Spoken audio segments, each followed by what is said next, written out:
Okay, we're set. Awesome. Thanks, Scott. Yep.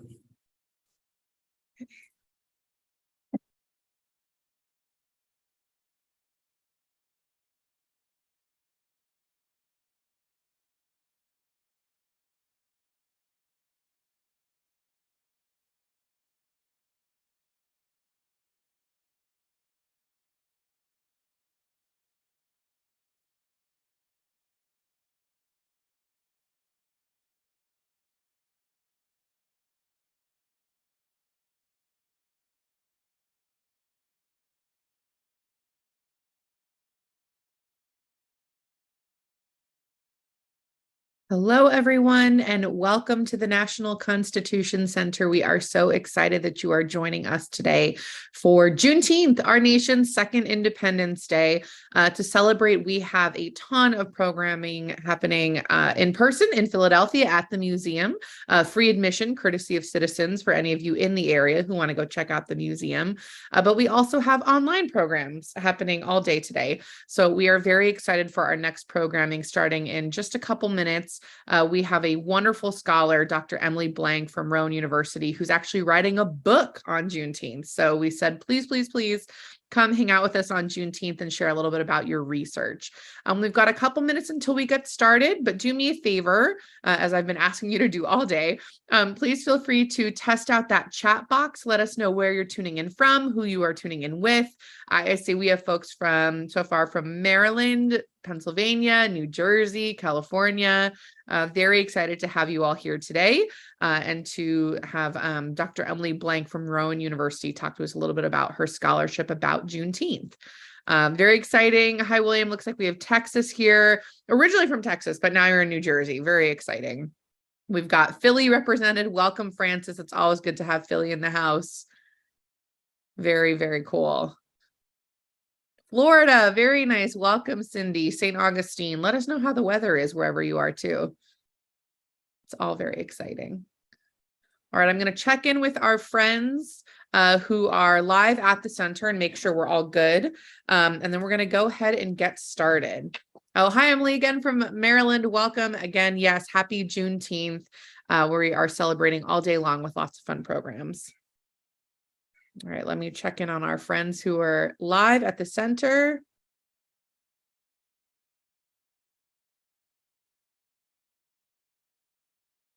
That's part of the fun part of all these virtual programs. Live streaming and all of that stuff.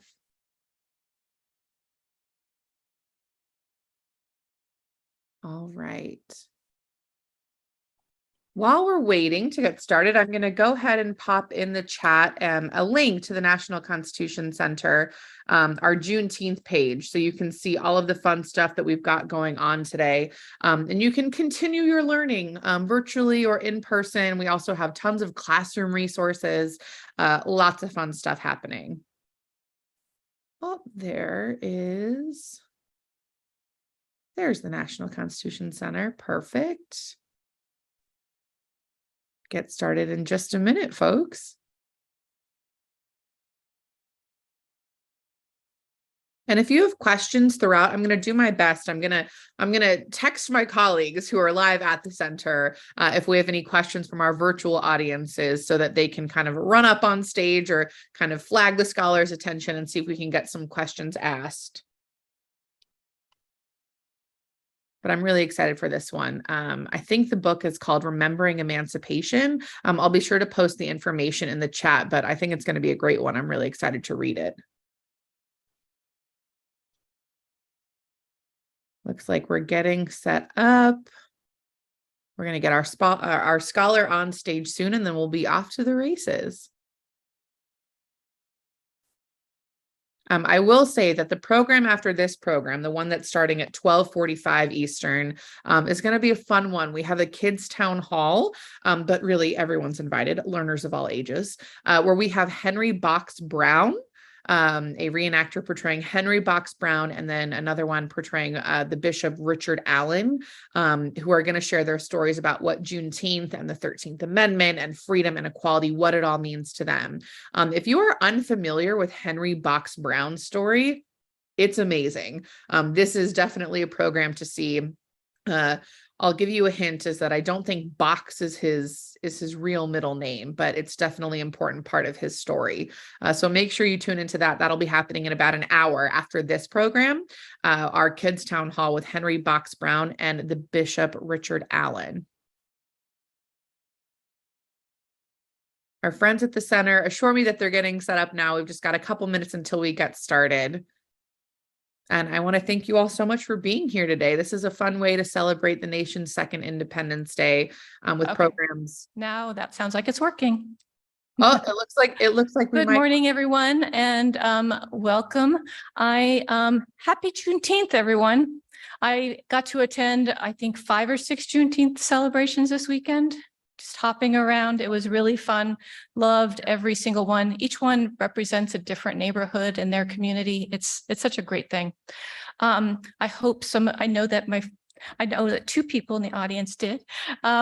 So thank you so much for inviting me here. It's really a pleasure to be at the Constitution Center. I attend here a lot. I've been a member off and on for a while, and it's just an honor to be here. So I'm a historian of slavery, and I look especially at slavery and the memory of slavery, and I teach at Rowan University. I'll be presenting a talk on my next book, which is almost done. It's called Juneteenth, Remembering America's Emancipation Day. So I'm going to jump right in. So I'm going to begin with a quote from Abraham Lincoln from his second inaugural address on March 4th, 1865. In it, the 4th year of a bloody civil war, Lincoln established the toll that slavery has taken on the United States. Fondly do we hope, fervently do we pray that this mighty scourge of war may speedily pass away. Yet if God wills that it continue until all the wealth piled up by the bondsmen 250 years of unrequited toil shall be sunk, and until every drop of blood with the lash shall be paid by another drawn with the sword, as it was said 3,000 years ago, and still must be said, the judgments of the Lord are true and righteous altogether. On June 17th, 2021, President Joe Biden, just making sure that's working, signed Senate Bill 475, the Juneteenth National Independence Day Act. In his address explaining the act's significance, he asserted that Juneteenth was, quote, a day in which we remember the moral stain, the terrible toll that slavery took on the country and continues to take, what I've long called America's original sin. With biblical and religious rhetoric, Biden echoed Lincoln's 1865 moral condemnation of slavery. While recognizing that things had improved, he reminded the audience that to honor the true meaning of Juneteenth, we have to continue toward that promise because we have not gotten there yet. Broken promises, tragically, became one of the key legacies of emancipation. Biden believed by recognizing Juneteenth as a federal holiday, he was making another small but important step. The holiday would better give the nation a moment to grapple, if not reckon, with the nation's history of enslavement. Continuing to push the nation to strive towards its ideals, but acknowledging its past failures was for Biden crucial to America's greatness. He believed that this look backward was a path of healing, of moral rehabilitation. Great nations don't ignore their most painful moments. Great nations don't walk away. We come to terms with the mistakes we made, and in remembering those moments, we begin to heal and grow stronger. This idea was not new. Black voices have been championing Juneteenth and this similar reflection for well over 150 years. This talk is about how the work of those individuals built over time and finally led to the holiday to be embraced by lawmakers in the 21st century. One of those voices was Miss Opal Lee. Opal Lee sat in the front row that day of the East Room, and she sat there as an honored guest. During the signing, she received 3 standing ovations as the grandmother of Juneteenth. At 93 years old, she represented the advocates, the activists, and leaders who had been calling for Juneteenth. Now, Opal Lee had been celebrating Juneteenth her whole life, ever since she was a child in Fort Worth. Although it was a long-time holiday for her, the day also was infused with tragedy because in 1939, a white supremacist neighborhood group burned down her home on Juneteenth Day. Her leadership, however, began in the late 1970s, when Juneteenth and Black history became a big passion for her, and she volunteered for local history and Juneteenth organizations. She increasingly became active and eventually joining the board of the National Juneteenth Observation Foundation to advocate for Juneteenth and to become a national commemoration. She became the informal ambassador of this small but committed group. She sponsored Juneteenth walks in Fort Worth, and then the 89-year-old woman walked from Fort Worth to the White House in 2016 and 2017 to lobby for national holiday legislation. She also wrote a children's book about Juneteenth. This perseverance paid off, and she was excited to be a part of that signing ceremony on June 17th, describing it as marvelous and off the chain. In her White House visit, she officially shared the holiday with the whole of the American people. Juneteenth is not a Texas thing. It is not a Black thing. We're talking about freedom for everyone. In many ways, though, this legislation is surprising. Most Americans had not heard of Juneteenth before 2020.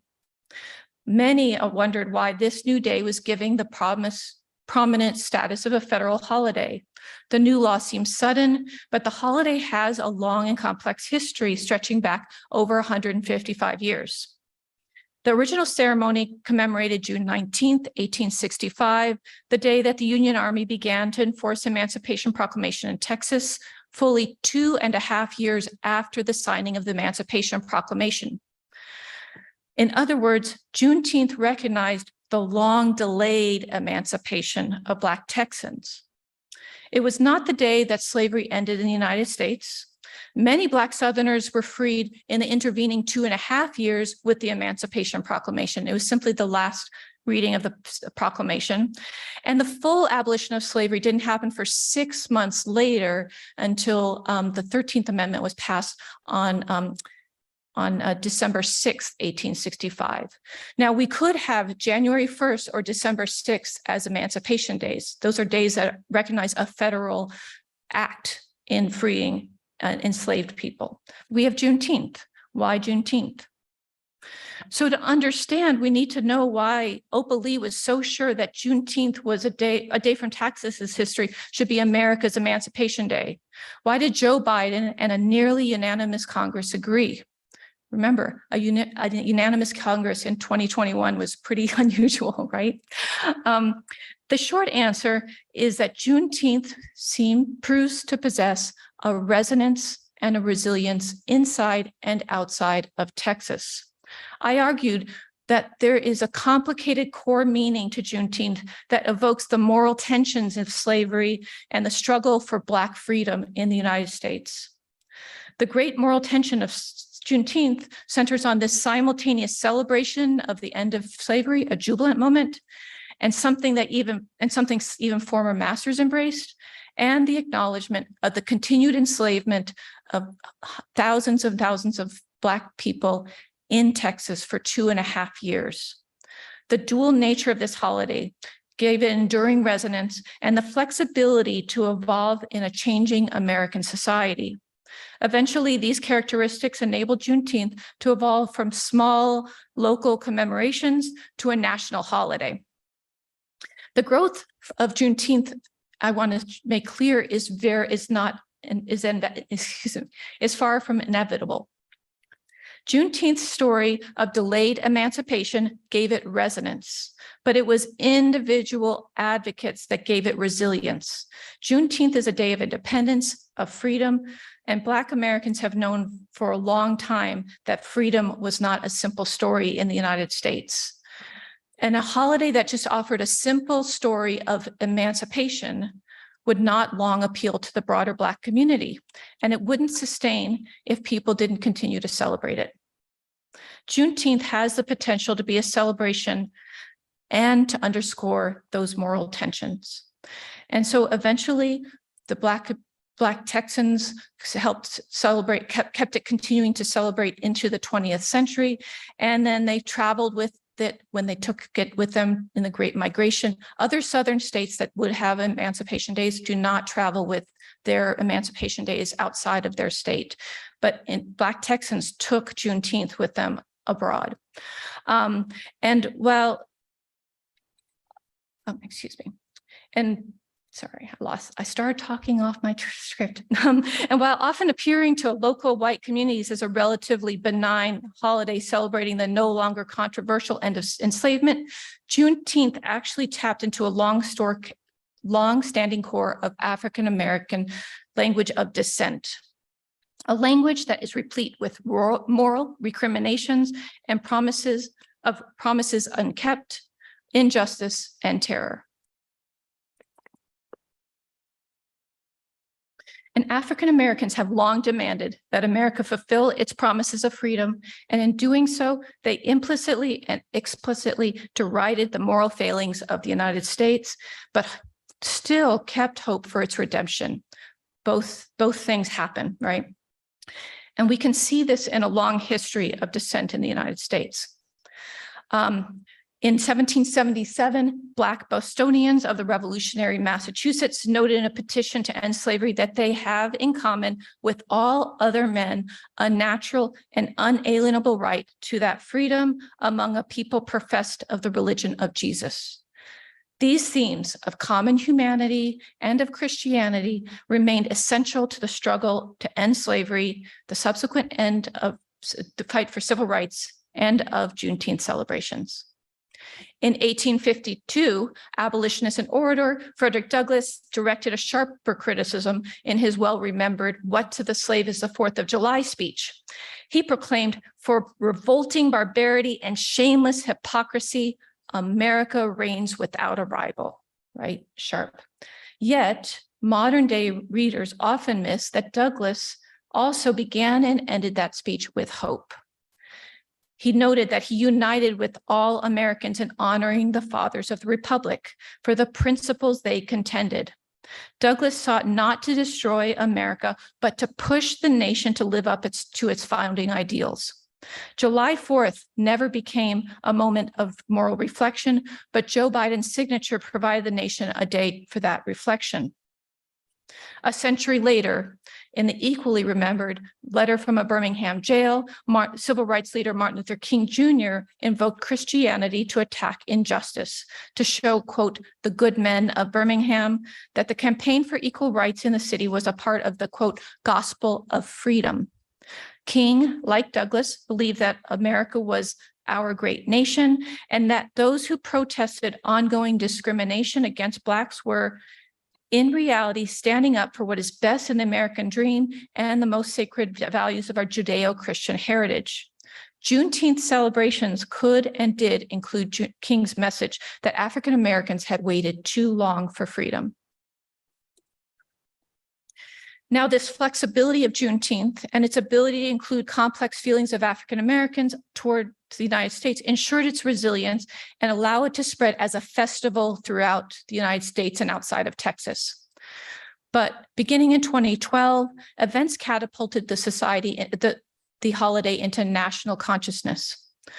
That year, George Zimmerman fatally shot Trayvon Martin in Florida. 2 years later, police officer Darren Wilson shot and killed teenager Michael Brown in Missouri, and the Black Lives Matter movement erupted to protest these killings, which were new instances of the old problem of racial violence. The Black Lives Matter movement led to a new era of protests for the nation to live up to its ideals of human equality. Juneteenth, although supported by a very different coalition, grew alongside the Black Lives Matter movement. And like the Black Lives Matter movement, it ascended to an urgent national consciousness with the murder of George Floyd. And I want to look at the individuals and moments that helped make Juneteenth a national holiday and show how their success arose because the advocates understood how to utilize that moral tension at the heart of Juneteenth's commemoration of delayed emancipation. They made it resilient. So just to make sure everybody's on the same ground, of course, on June 19th, 1865, Galveston, Texas, Major General Gordon Granger read aloud the Emancipation Proclamation. And in doing this, he began to systematically enforce the proclamation, something Texan enslavers were not willing to do, right? They had to be forced to do this. And for most of the Civil War, the Union had not been able to occupy Texas. So this was the first time that Texas got occupied. And this is 6 months, or excuse me, 2 months, 2 months after the surrender at Appomattox. So the Civil War is for all intents and purposes over, and Texas is still fighting to keep itself independent. So when June 19th came, the enslaved people of Texas became freed people. And it's very important to note that there's clear evidence that enslaved people knew that they were supposed to be free many years earlier. They were waiting. According to folklore, the next year in 1866, the Black community at Bethel AME Church began their celebration of emancipation, a day they called Jubilee Day. The celebration quickly spread throughout Texas and into the region. So Louisiana and Oklahoma also practiced Juneteenth, and it would eventually call their celebrations Juneteenth on June 19th. The name Juneteenth actually comes from, emerged sometime before 1890 as a portmanteau of June 19th. Smush those two words together. Now, Juneteenth is not something new. Black Americans have celebrated emancipation for our entire history. So they celebrated the end of the slave trade in 1808. Communities all over the Atlantic world, in the United States, Latin America, in Europe, celebrated the end of British Empire, the end of slavery in the British Empire on August 1st, 1834. Places like New Bedford, Massachusetts and Muscatine, Iowa were celebrating the end of slavery in Britain, right? They wanted to celebrate freedom. And then on New Year's Eve, 1862, many Black communities even celebrated the anticipated signing of the Emancipation Proclamation on January 1st, 1863. These New Year's Eve celebrations still continue today in many Black churches, and they're often known as Watch Night. After the Civil War, Texas was not the only state that developed a holiday around emancipation. I was just looking at the 1866 newspapers. Jubilee days happened all over the United States, hundreds of them. And by the late 19th century, every state has their own established Emancipation Day. While it's not clear that Juneteenth would eventually supplant the others as a federal holiday either, the federal government has already passed in 1947 National Freedom Day, a day that gets sort of merged into Black History Month and gets lost. But Juneteenth had the strongest Emancipation Day traditions, it appears. Like many other festivals, the holiday included speeches from pastors, politicians, and local leaders. And in those speeches, the word freedom would be at the tip of everyone's tongue. But how the word would be used would differ. A white politician might have used freedom in their speech to remember how Lincoln emancipated them. But if there were no or few whites in the audience, a Black pastor or Black leader might use the speech to remember the joy of freedom, but also to mourn the betrayals of white supremacy as they suffered through segregation, disenfranchisement, and racial terror. Throughout the country, Emancipation Day celebrants took the day off to dress up, to picnic, to parade, to dance, and to play baseball. The Negro Leagues in Texas always had formal and informal baseball games on Juneteenth throughout the state. The picnics in Texas, however, had their own flavor, or should we say color? Oh, we've lost it. Color? Oh no, what should I do to get the picture back? color. We can imagine color, right? Red food came closely tied with Juneteenth picnics, and families would attend with barbecue, watermelon, red velvet cake, strawberry soda, and strawberry ice cream to share with their neighbors. These are really important days, and communities in each community, and everyone attended. However, the Emancipation Day festival movement disappeared at World War I. First of all, World War I scattered Black communities at the first Great Migration and heightened American nationalism, making having a Black holiday less appealing. And then when World War I did not bring about major change for African Americans, many people in Black communities did not want to celebrate emancipation. It's been 50 years old, 50 years later, and they're still surrounded by lynching and second-class citizenship. Celebrating emancipation felt a little bit hollow. Juneteenth's story, however, held meaning in that waiting, that disappointment, that betrayal. African Americans in Texas had to wait and knew that hope and hypocrisy were part of the American freedom. Therefore, this is where resilience sets in, right? Black Texans held on to Juneteenth and kept it in their Texas communities. Then, when they moved out of Texas, they moved mostly in the Second Great Migration during World War II. They took Juneteenth with them. And therefore, in urban areas outside the South, when life got worse, as in the 1960s, when urban renewal and urban disinvestment destroyed Black urban communities, Juneteenth became resonant. Buffalo, New York, Colorado, Denver, Colorado, and San Francisco all had vibrant Juneteenth festivals in the mid-century. Each location made it something that was meaningful to them. And San Francisco had the distinction of it's had 70 years of continuous Juneteenth celebrations in San Francisco. That's pretty far. It's over 1,000 miles away.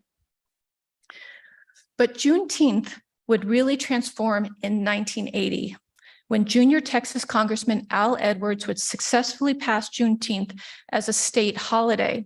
The path of Juneteenth had changed. No longer was it a street festival, it was now a state holiday. It moved from the neighborhood to the state house. Edwards would make sure that that ascent was not slow. Immediately after passing legislation, Edwards founded the first national Juneteenth organization, Juneteenth USA. So not about Texas, right? And in the Juneteenth USA flyer after the legislation passed, he declared that the Juneteenth bill was, quote, the most meaningful piece of legislation for the Black community that has ever existed in the history of Texas and the nation. While the language was a little hyperbolic, the statement conveyed a mission that Juneteenth was not a Texan holiday, but a national one, and that hubris would infect others. When Edwards's work stalled in Texas, by the mid-1990s, a few small groups were ready to pick up that task. People from the diaspora of Juneteenth, people who celebrate Juneteenth outside of Texas, like the National Association of Juneteenth Lineage and National Juneteenth Observance Foundation, did the work. They lobbied the United States Congress. They rallied local organizers to make Juneteenth a national and state commemoration, and doing so officially expanded Juneteenth far outside of Texas.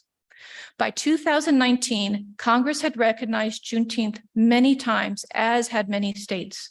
The grassroots activists did this by taking advantage of a political and cultural environment in the late 1980s and 2000s, a period where being racist was wrong, multiculturalism was valued, but politics were conservative. So commemorating a day would be a way to do something about race without having to invest that much. The holiday would be used in disparate ways at the same time. White politicians used Juneteenth to prove their colorblindness by supporting Black history narrative that showed America's progress to equality, and Black activists gained a platform around which to demand the recentering of American history to include African American history.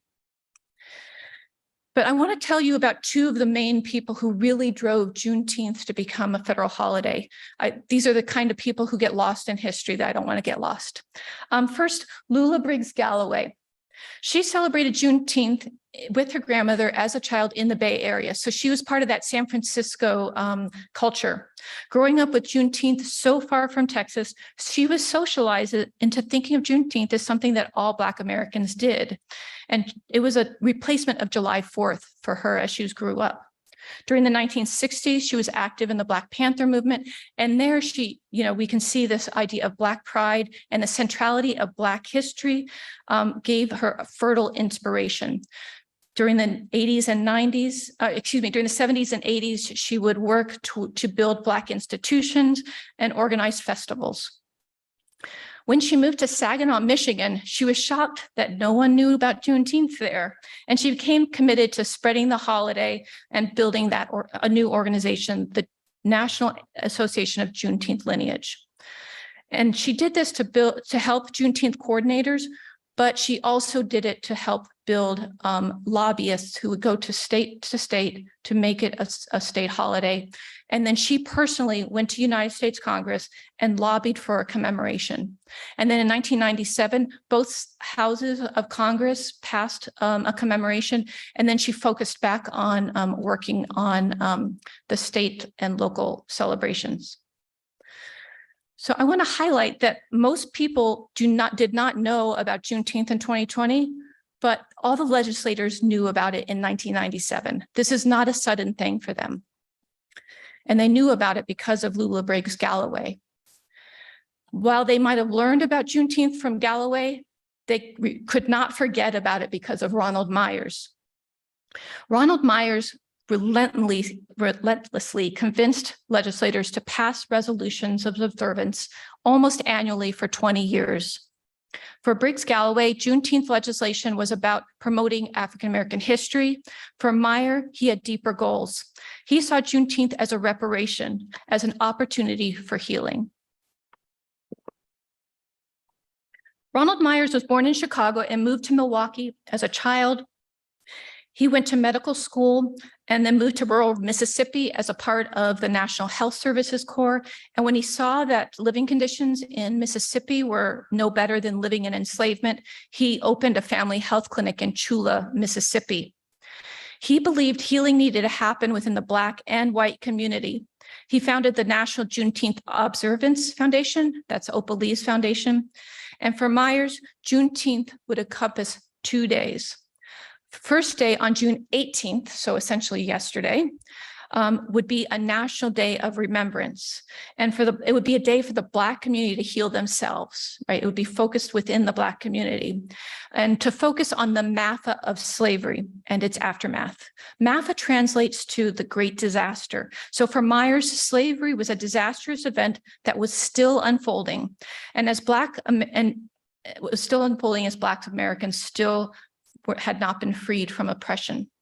June 19th was a day of celebration, of racial healing. For Myers, Juneteenth was a form of reparation that would confront constructively the dark history of slavery and heal from the wounds of slavery and eradicate hate. Those were his goals. Juneteenth served to educate America about that constructive confrontation. He pressed Congress annually, focused on alliances with conservatives. You can see him here with Sarah Palin. He wanted to make sure that everybody was in on the conversation. He pressed for national legislation until he died in 2020. At that point, Opal Lee sort of becomes a more important ambassador, and she shifts from commemoration to holiday, to the day off kind of celebration, what we got in the federal holiday. But Opal Lee would not have been successful if Juneteenth hadn't built some cultural resonance. In 2016, 2 television shows had episodes on Juneteenth, 2 very different Black created television shows, Atlanta and Blackish. Every year, more and more children's books were written about Juneteenth. My favorite is All Different Now. Podcasts began to talk more and more about Juneteenth. Beyonce, a native Houstonian, and Jay-Z chose Juneteenth to release their album Everything Is Love in 2018. And so the day is gaining cultural resonance. Then, when America shut down due to the pandemic and her people were faced with the reality of George Floyd's murder atop other murders like Breonna Taylor and Ahmaud Arbery, protests broke out. Many organizers chose Juneteenth as a day to focus their protests. Corporations chose Juneteenth to demonstrate their support of Black history and protest movements. Juneteenth festivals moved online with very big stars. Beyonce even dropped her own Juneteenth anthem, Black Parade, and Juneteenth and the reckoning of Black Lives Matter now were tied inextricably together. 1 year later, when Biden had not passed significant legislation as he promised to address racial violence, he pressed to get Juneteenth passed as a federal holiday. Because the day could be seen as a moral victory of America's eradication of slavery, as well as a day, but it was not, let me start that all over.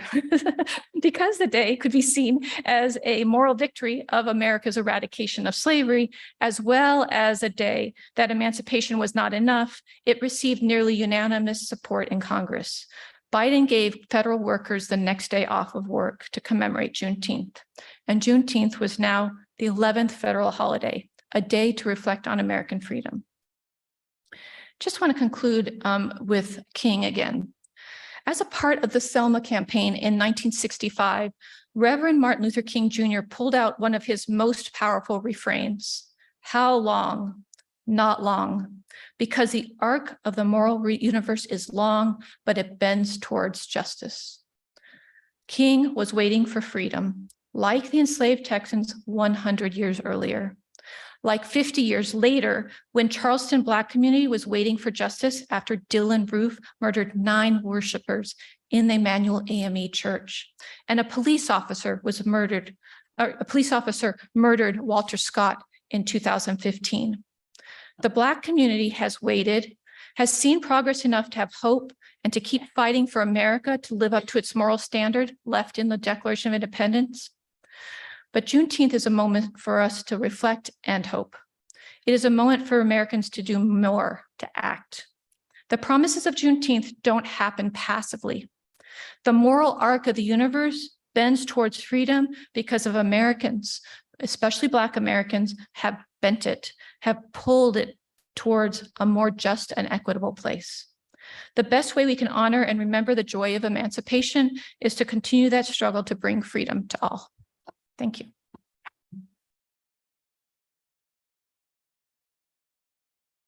And I guess we have a couple minutes for questions. Yes.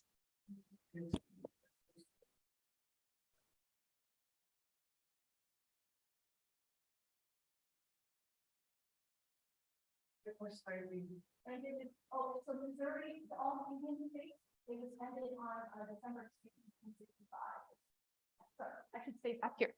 So he was asking when slavery ended in Missouri, Maryland, Delaware, and Kentucky. Those 4 states fought with the Union and did not get their enslaved people stayed enslaved until December 6, 1865, when the 13th Amendment passed. They were not freed with the Emancipation Proclamation. The Emancipation Proclamation only had power in the Confederacy. It's an important thing to note, to remember. Yes. Did you interview Oklahoma and didn't really interview people in Texas who help popularize this holiday you're observing in state? So did I have interview people in the state? Hopefully, if not hopefully. Yeah. Anyone else? People in the state who have spread the word about you and how create awareness about it. I have interviewed a few people outside of the state because most of my research is focused outside of Texas. I've written openly and said, I would love to interview you. My next project is going to try to engage with her. She's building a museum in Dallas or Fort Worth right now. So I'm hoping to engage with her more, and I'll probably try to actually have a formal visit with her and stuff like that. But I wasn't able to get interviews with any of the major people at this point. Sure. Resilience and resilience. Yes. The question I had is why it said January 1st and December 6th.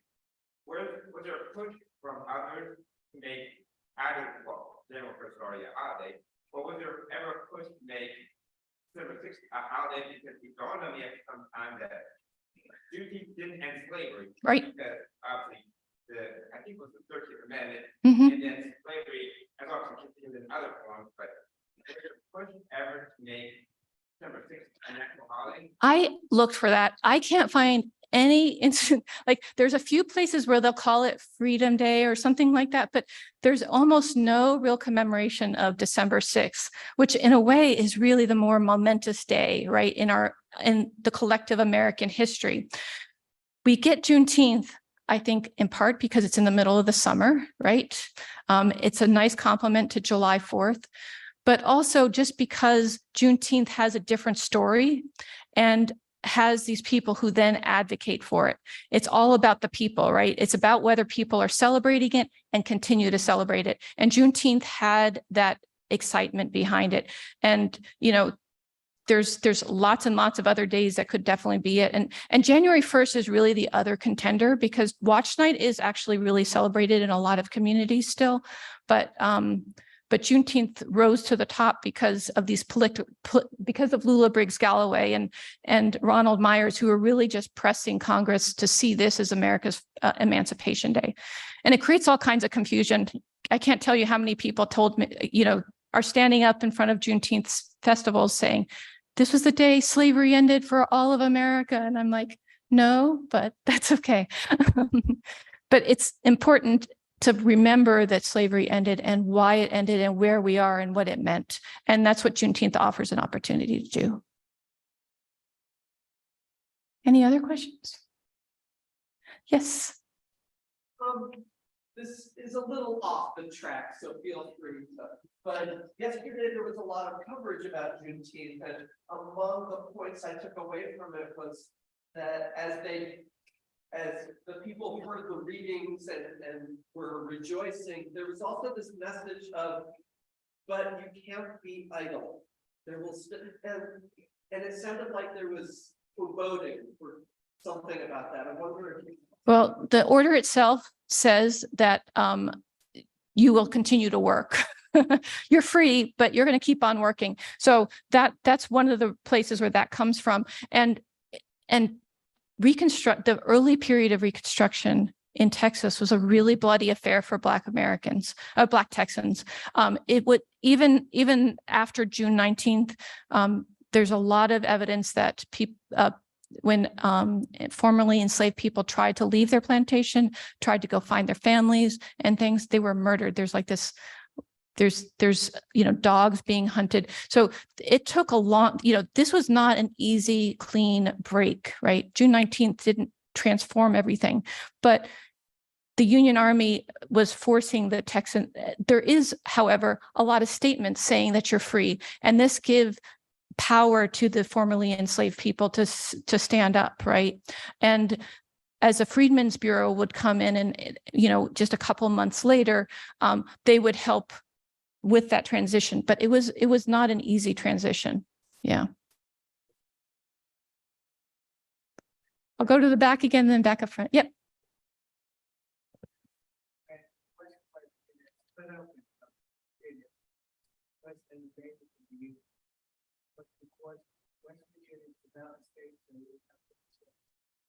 So you're asking why for that? Yes.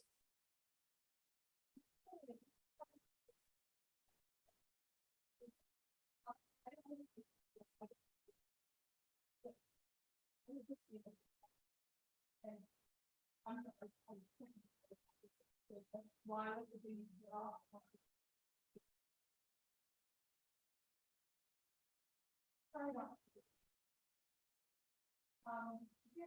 Yeah, do you think after especially in 2020, makes Juneteenth a holiday to raise awareness about it? So, do you think the Black movement and Black Lives Matter movement and action, do you think Juneteenth will become a holiday, national holiday?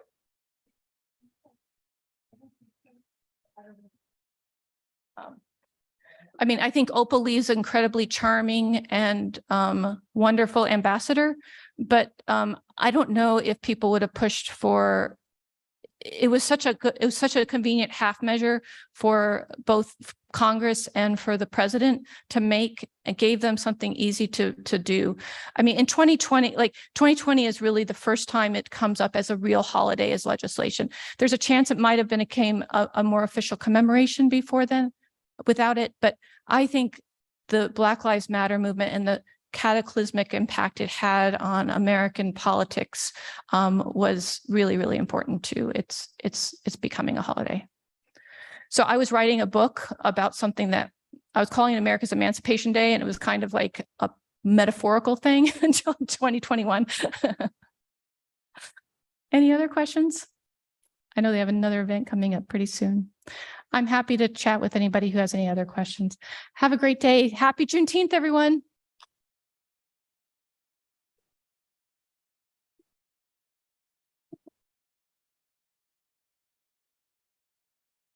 All right, everyone. Thank you so much for tuning in to the Scholar Talk with Dr. Emily Blanck from Rowan University. I hope you learned something. I was taking notes, so this was a really wonderful conversation. I learned so much, and I'm so happy that you were all able to join us today. Like Dr. Blanck mentioned, we do have another event coming up in 15 minutes. That'll be our Kids Town Hall with Henry Box Brown and the Bishop Richard Allen. So please stick around, check your emails. I think I emailed everyone this morning with links to access all of the virtual programs today. So feel free to check out that email, search Madison in your inbox and you'll find me, as well as ways to access this program. We are super excited to have you all here today celebrating our nation's second Independence Day. It's a wonderful way to celebrate Juneteenth, and we are so excited that you're here. Yes, excellent job. Great job, Dr. Blanck. I'm going to make sure I pass on everyone's congratulations and well wishes to her. And I really look forward to reading her book when it comes out. That's going to be a wonderful addition to my library. Thank you all so much for tuning in, and we will see you again in